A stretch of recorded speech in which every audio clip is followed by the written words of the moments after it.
Was that you? Was that you typing in the I background? did. I was trying to be discreet. I'm like, You oh crap. broke your Look at own rule. I love it.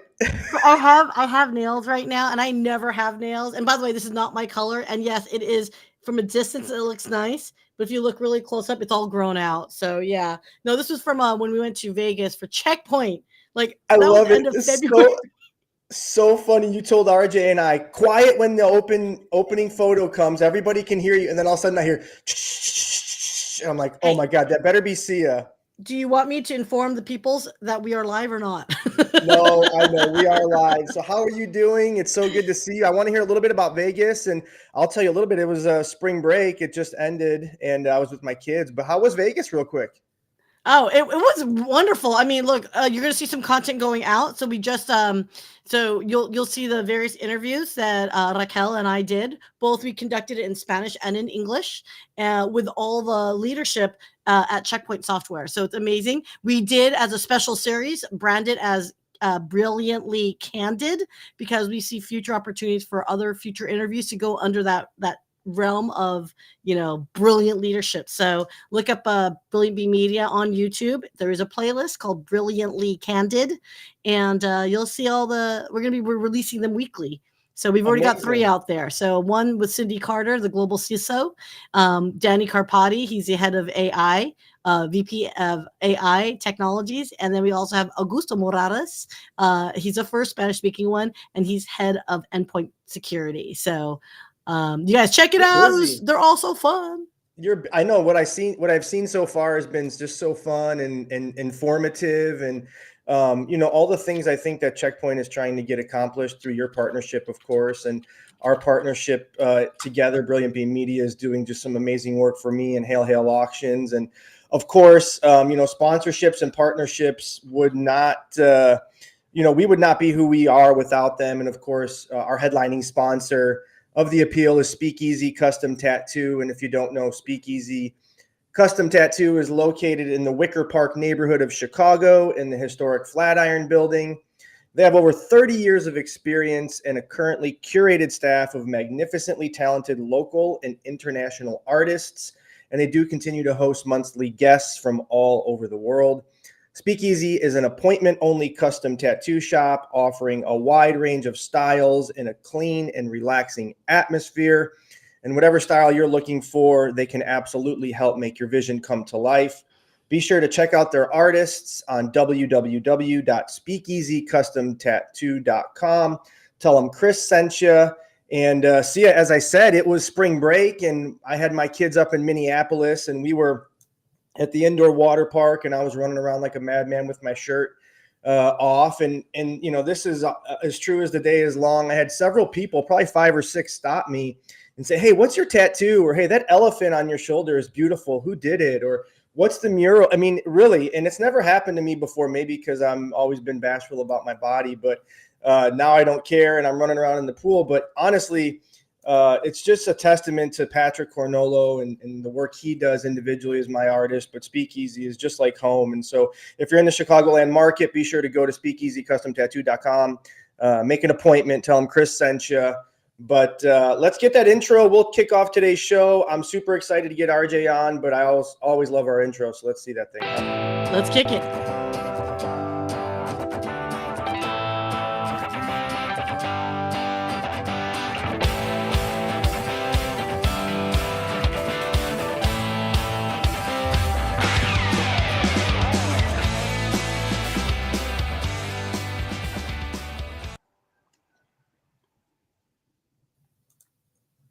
Yes, yes, yes. I love it. As a matter of fact, I might go check out a show tonight if my daughter's soccer practice gets canceled. So you know how I love that intro. Thank you, as always, for doing that. And as I said, I'm super excited. We're getting ready to learn more about Oak Leyden and meet RJ McMahon. But Sia, you got to meet RJ a little bit backstage and hear a little bit about Oak Leyden. So what are you most excited about as RJ comes to the show? What's really interesting is I just like not even being in the area. look, the world evolves outside of your sphere of influence and circle, right?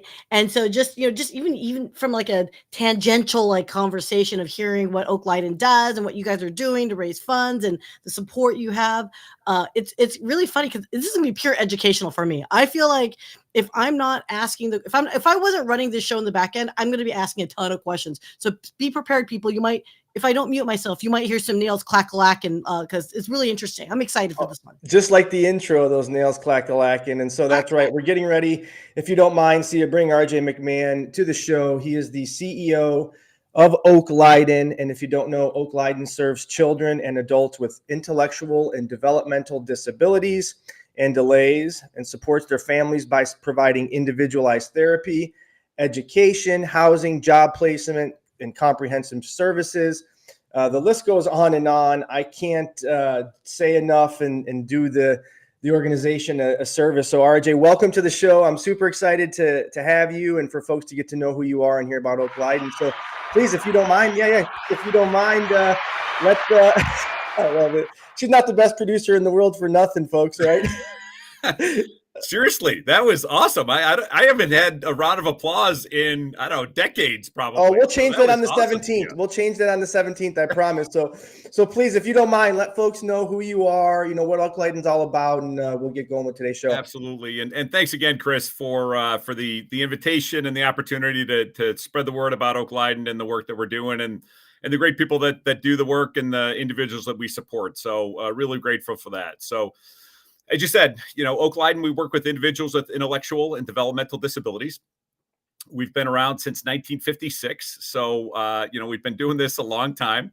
Like many agencies, organizations like ours, it came to life because parents realized that their loved ones weren't being served, frankly, right? So it started by calling itself Oak School, and the Oak School basically was a place where, again, loved ones could send their children, young adult children to be supported and to be served. And so, it's grown to, we have 11 homes where 51 individuals live in those homes.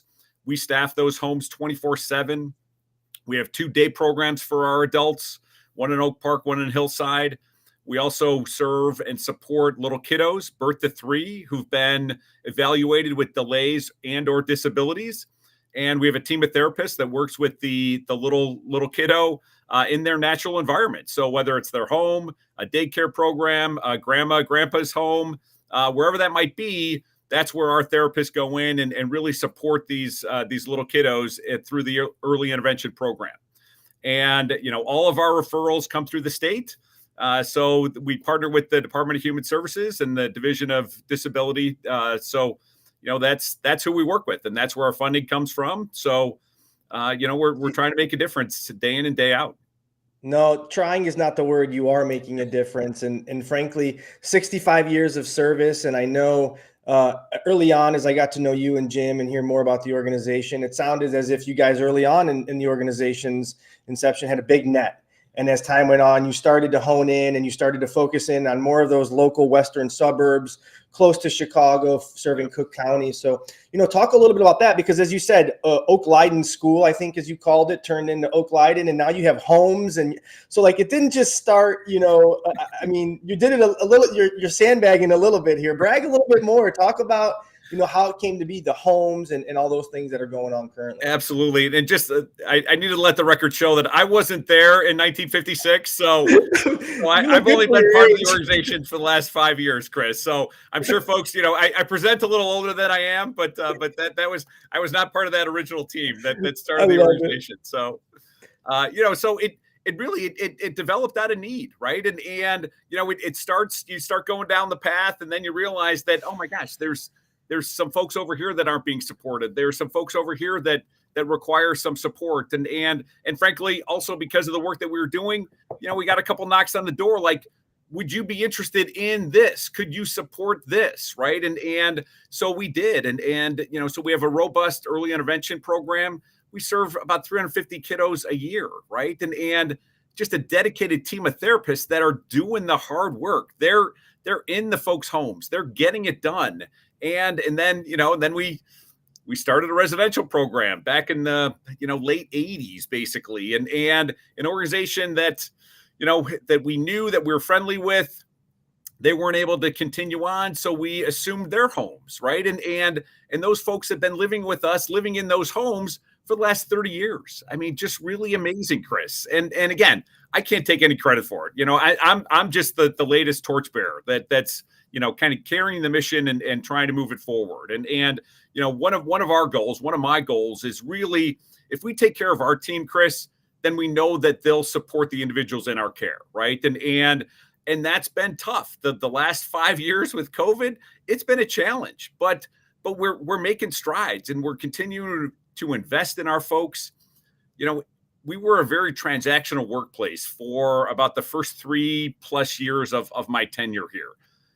We're able to pay folks a little bit more because our reimbursements with the state are better, but we're also we're working to create a better and more functioning quality team culture, right? And by doing that, we just need to shine a light on the good work, on the important work. And frankly, Chris, it's really hard work, right? So they show up after a really hard day, they're back in the home the next day, or they're back in the day program, or a therapist are out in the community. So it's, I get the good fortune of chatting with you, right? And I'm sitting at my desk, right? This is my stuff is easy in comparison to the rest of the team. Well, and I think, as you understand, and as you mentioned, right, the hard work is that daily grind, those individuals going in and out of the homes and working with those that you serve so well. But, as a CEO and as someone who's a champion of the organization, someone who's so focused on culture and community building and creating an environment of inclusion for all, right, that weighs on a person in your role. So if you don't mind, just for 1 or 2 seconds, there's obviously a lot of folks who are watching who obviously aspire to be an executive director of a nonprofit or whatever. So, what is that pressure like, and how does that wear on you, and how do you keep that, beautiful smile on your face? I guess the first thing is careful what you wish for, right, Chris? Like, exactly. it is, it's tricky when you get to see the sausage made. I'll tell you that much, right? But at the same time, it's so fulfilling because, you're able to really, move the needle, right? And that's one of my goals, right? Is engaging folks, really learning about who we serve, learning about our team, and really spreading that word, right? Because, the individuals we support, they've been on the margins their entire lives, right? And we're trying to move them to Main Street. And how we do that, we interact with the community. We work with legislators to make sure that we're that our folks are being supported, right? And with a living wage, we're looking at ways that we can really improve the way we do things, right? Mm-hmm. And that's the challenge, right? And when you're fortunate enough to sit in a seat like this, you want to make sure that everyone's experience, both our team as well as the individuals we support, is meaningful, right? And that they're feeling that care and that love day in and day out. And it's hard for us. What I struggle with a lot, kind of on the internal side, Chris, is we're kind of in our own silos, right? And we have 11 homes. We have 2-day programs. Our therapists are in homes across the Western burbs.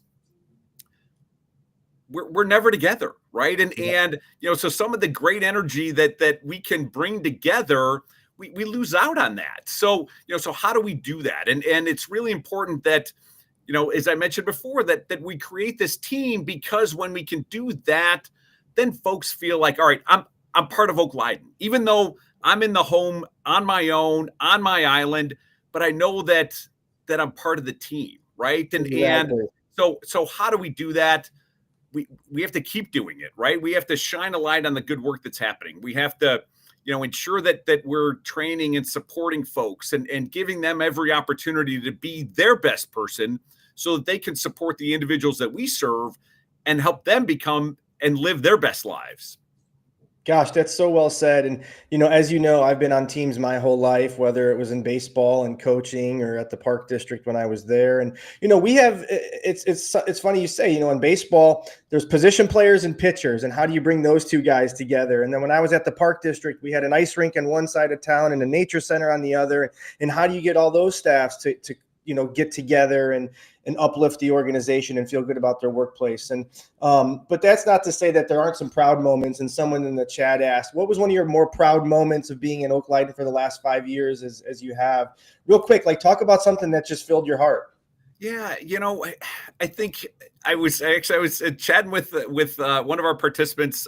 His mom gave me a call today to check and see how things are going, and he's a character, right? Her son is just he is just a warm, loving individual. And when I see him at the day program, I said, Sean, how are you? And he'll stop, Chris, and he'll look at me and say, I know you. He doesn't say, hi, RJ. He doesn't say, he's like, I know you, right? Yes, you do. Yes, you do. Right. So because he's scared that he knows you, or he's happy. Oh, I do know you. Okay.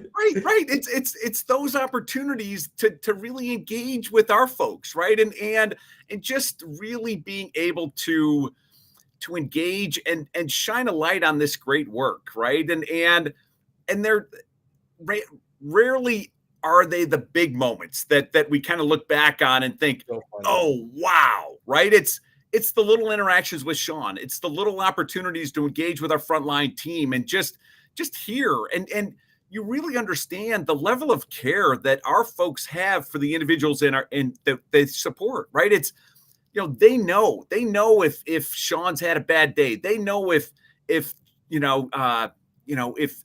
Candace needs some extra time, right? And it's just, it comes through day in and day out, right? So it's the little stuff that certainly feeds me. And, because, Chris, when you get a little further away from the mission, you got to find ways to feed that, right? And to feed that work. You're right. And it's no different than a team, right? No matter the accolades you receive as a coach or a player, it's those interactions, those relationships you build with the individuals. And those are the lasting memories and the lasting things that, are created as it relates to relationships and things of that sort. There's a ton of questions in the chat, but I want to just highlight a few more things, if you don't mind, RJ. Great. All the work you're talking about, 11 home. I mean, the list goes on and on. None of this comes free. And you did mention, you do receive some state funding, but if you don't mind, talk a little bit about how you go about funding your organization, what maybe is some of the prospective legislation, concerning you, if at all. So, educate the viewers and listeners about how you guys go about paying for everything you do. And then we'll talk about how we're going to raise some money at the end of the month. That sounds awesome. Thanks, Chris. Yes. So as I mentioned, the folks that we support, that they're referred to us through the state, the mechanisms to kind of connect those dots, right? And so our budget, over 80% of our budget are Illinois state dollars, right, through the Department of Human Services. Another 10%-ish are Social Security dollars. Of the Social Security dollars follow the folks that live in our homes, right? And so, if you look at 100%, right, and so that leaves 7, 8, 9% that we need to raise, right, through municipalities, through individuals, through institutional giving, whatever that might be. But kind of what keeps you up at night, that question. Some of what's coming out of Washington about Medicaid. That's a challenge for folks like us and for organizations like ours that support individuals with intellectual and developmental disabilities, because those Medicaid dollars, they're a dollar for dollar match for what the state of Illinois invests in our work, right? So, so if the state puts $1 billion towards our work, those Fed Medicaid dollars match that dollar for dollar, right? And so while we get Social Security support directly from the feds, those Medicaid dollars kind of make their way through the state and to organizations like ours. So, so when we hear that things are getting cut, that creates a little, anxiety in the in the halls that we work in the homes that we support. So that's a challenge, right?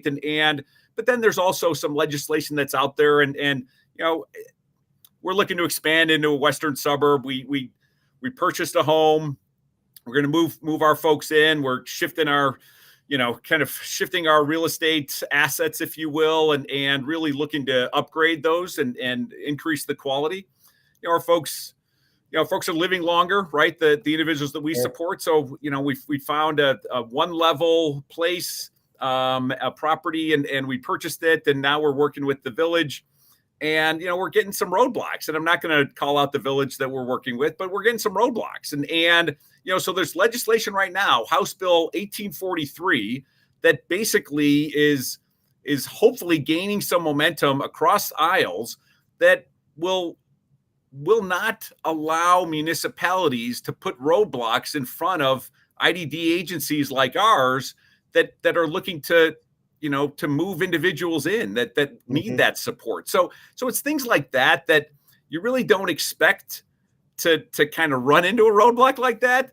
And, and then bang, it hits you like, okay, just one more thing that we got to work on. Right. And so, so it's those types of things that, if you ask 100 people, 97 will say, absolutely, do what you need to do to make sure that the individuals you support are in loving homes and caring homes and that are supported appropriately and that are living their best lives. And then, you kind of run up against, a little challenge here and there. So, overall good because it's important, but, sometimes those relationships, they're like this instead of like that, Chris. Yeah. And it's a matter of business, right? And that's the unfortunate side of doing good work, right? There still is a business component to it. And, and as you said, right, the last 10% of the giving component of the budget to Oak Leyden, it comes in that form of cool events. And, Jim's in the chat, uplifting the organization and sharing. If you haven't already, please scan the QR codes as they come up. Go to that YouTube channel that Jim had put in the chat as well. Subscribe to Oak Leyden's page also. But we have a big event coming up April 17th, Thursday at Fitzgerald's in Berwyn, the Mighty Oak 2025. I'm super excited and honored to be serving as the auctioneer that evening, but it's not about me. It's really about uplifting you guys and raising as much money as we can. So please, if you don't mind, talk a little bit about that event and what it means to Oak Leyden. Absolutely. No, thanks. And this is just a great event, right? And it's the second time we're going back to Fitzgerald's. Those of us that live in the Western Burbs, Fitzgerald's is just a standard, right? It's just such a great spot, great live music, great venue, right? Great people. It's just such a great team, as we were talking about earlier, just a great team. And this, it's not a gala, right? And we're not, our organizations, we're not a gala organization, right? I'd love to be able to say, we're all putting our tuxes on and we're going downtown and, we're going to raise, $1 million. That's not us. Right. But the incremental opportunities for us to raise a couple of bucks to support our mission is huge. And that's what we're looking for at Mighty Oak 2025. We're terminated common roots because, we all have common roots. Right. And like the trees, like the big mighty oak, those roots really expand. And that's, those are the opportunities to engage. And our choir will be there. They'll be singing. They're on stage. Talk about bringing energy and bringing life, Chris. Oh my gosh. You can't wait to be in the room with these folks. Awesome. And I'm smiling because it brings joy to my heart, right? When you see our choir, they rock the joint, right? And I feel bad for the band because they've got to follow the choir. And actually, I think you're following the choir too, Chris. So bring your A game because it's a tall order. There's no doubt about it. Yep. And, these types of events are not possible. We have a great sponsor in Speakeasy Custom Tattoo, but I know you guys have some great partnerships with some sponsors. So if you don't want to, talk a little bit about them and what they mean to you as well. Absolutely. No, that's a great tee up. And thanks for that. And, we've got some wonderful vendors and some contractors, but the folks that really, to your point, it's a partnership, right? So, one of our partners is Porty Brown. They're in an accounting service. They do all of our accounting. We started partnering with them a couple of years ago. It's just such a great talk about this. It's that, right? And we are in step with those folks. they support us. They bring everything. They bring expertise. They bring just knowledge that is just top notch, right? And we've got other partners, our insurance, Horton, Connor and Gallagher, they're supporting our mission, our bank, Wintrust. It just really, it's phenomenal to have truly vendors, really partners, not vendors, not contractors. That doesn't do it justice, right? They're really partners in our work, and we wouldn't be able to do this work without their partnership. Yep. No, it's true. And what you're doing, and as I aspire to continue to partner with, is community build, right? And building sense of community. And you're doing that with your partnerships with businesses, but you also have a great board, I know. And your work would not be uplifted if not for their support and the time they give in. So before we sign off, and got a few more questions here, but if you don't mind, talk a little bit about what your relationship with them is like. Absolutely. Right. And again, we can't do this in a vacuum, right? So we need community members. We're always looking to build our board, and we'll have some transition at the end of this fiscal year, at the end of June. So, we're looking to recruit board members. So if anybody likes what you're hearing, raise your hand and reach out to me and Jim. But in all honesty, we've got a group of 5 that are really committed to our mission, and we're grateful.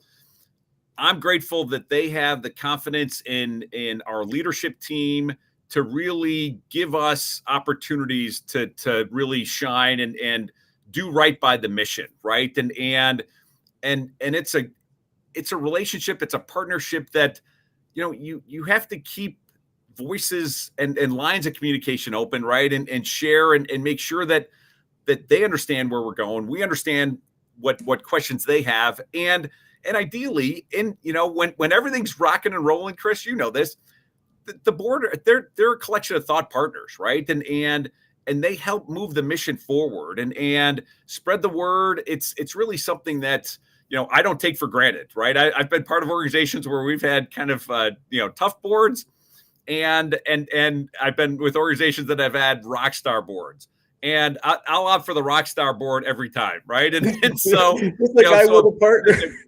That we've got a really solid group and solid team on the board, and again, like I said, we'll be enhancing that group moving forward for next year, and really to guide us for the next 3 years as we look at our strategic planning and all that good stuff. So fun. So yes, if you haven't already, please scan that QR code. It'll take you directly to the website where all the information for Mighty Oak 2025 can be found. I'll be on stage helping raise some money for Oak Leyden. I can't wait. Now that I hear the choir is going to be there, I'm even more excited. But it's sure to be a fun night. We have a ton of questions. I'm just going to spitball one, RJ, before we sign off, and you get to tell folks how to connect with you. But it sounds like this is a calling of yours. And Frank asks, what has been your biggest struggle and your biggest victory in serving nonprofits and building community as you have your professional career?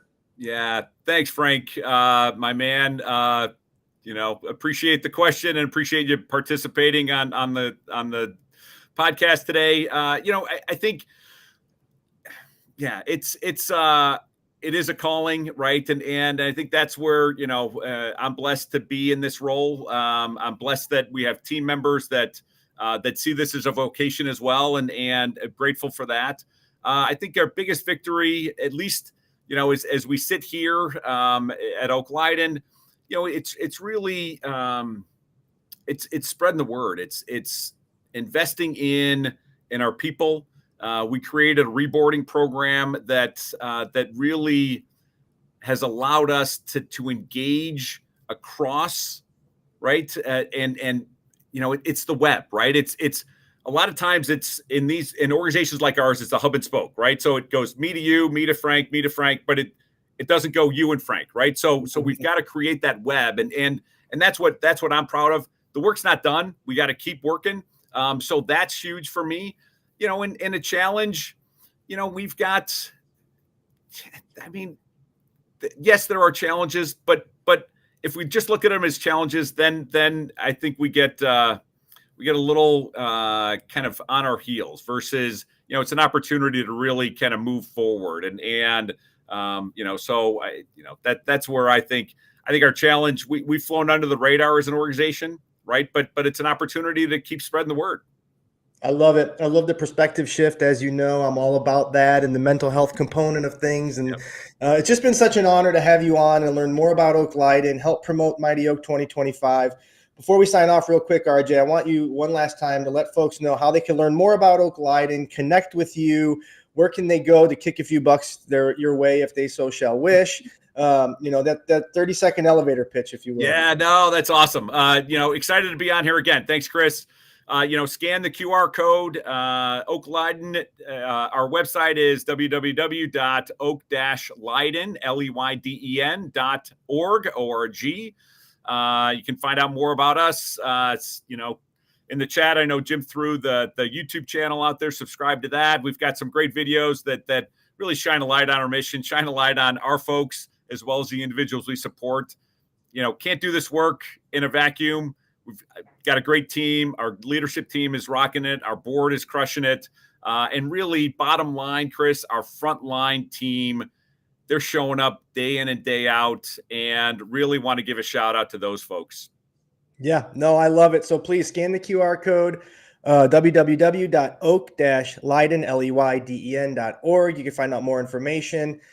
Jim, thank you for welcoming me into the Oak Leyden family. RJ, thank you for trusting me to be your auctioneer in a couple weeks and coming on today. It's been an honor in many, many ways.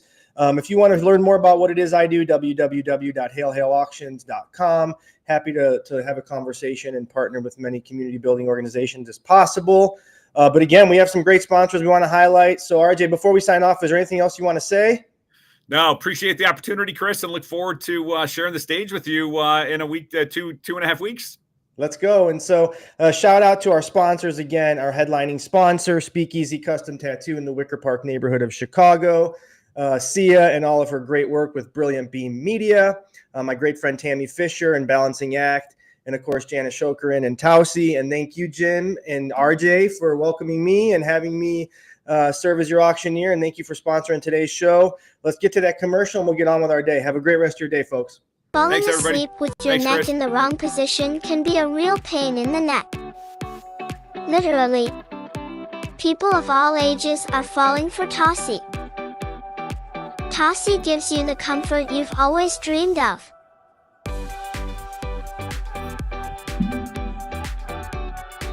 Go to TausiBrands.com and get your comfort on.